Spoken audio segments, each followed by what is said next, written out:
Voilà la fin de l'année qui approche. Il va nous falloir recharger la banque de sang pour satisfaire le grand maître et obtenir notre promotion dans le cercle en cette fin d'année. L'année dernière c'était mon fils, cette fois-ci c'est toi. Qui penses-tu sacrifier? Je veux bien offrir ma nièce. C'est la personne la plus nuisible de la famille en ce moment. Elle nous empêche d'opérer librement dans la famille depuis qu'elle est devenue chrétienne.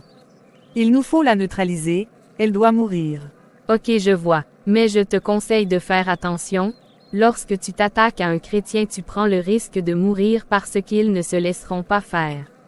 Oui, je sais comme m'y prendre, il faut juste que je parvienne à la distraire, et l'éloigner de la prière avec les choses futiles comme des réseaux sociaux, le travail, la fatigue, et même son couple.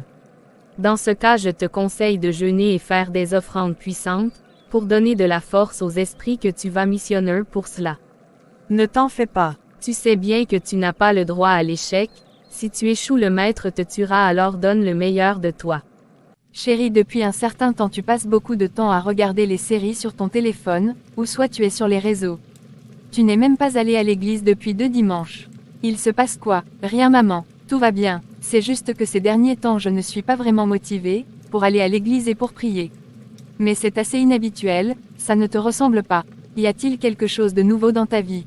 Non, pas vraiment, je me dis que cette situation est passagère, ça va aller mieux après. Alors comment le plan avance?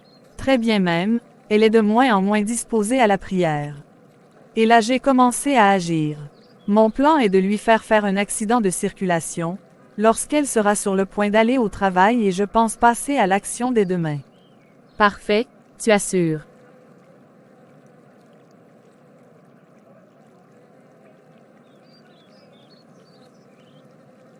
Bonjour Madame Mackenzie, oui c'est la police.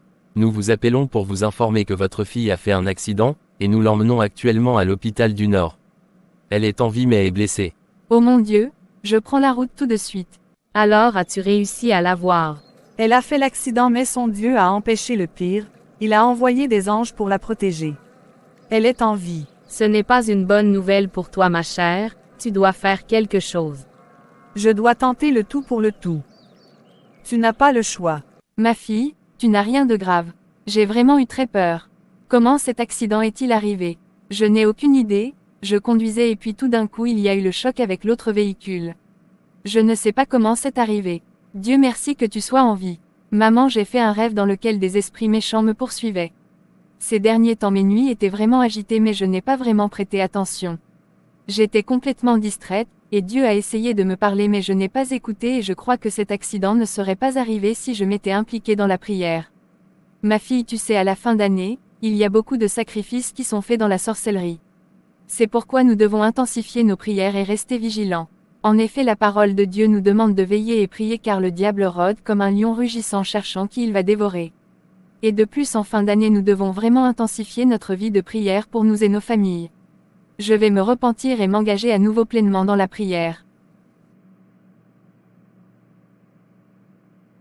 Émilie, tu avais pour mission de nous ramener le sang de ta nièce, et le délai qui t'était accordé est dépassé. Tu comprends donc qu'il y aura des conséquences de ton échec. Je vous en prie, grand maître, ayez pitié, accordez-moi encore du temps. Dans mon royaume il n'y a pas de pitié, tu es bien placé pour le savoir. Il est temps que tu paies le prix de tes erreurs. Tu seras sacrifié à la place de ta nièce. Cette sentence est irrévocable. Pourquoi as-tu refusé de mourir? À cause de toi je vais mourir. Tu n'es qu'une maudite. Je te maudis éternellement.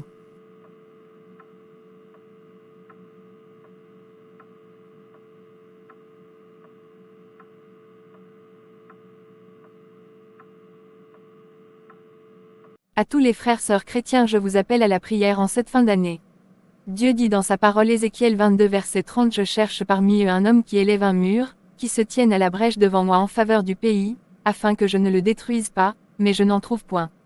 Mais si vous êtes distrait par toutes sortes de choses, le diable et son armée risquent de s'en prendre à vous. Ne soyez jamais déséquilibrés, sachez faire preuve de discernement et vous savez que beaucoup d'événements négatifs se produisent dans cette période. Alors ne vous faites pas avoir, vaquez à la prière.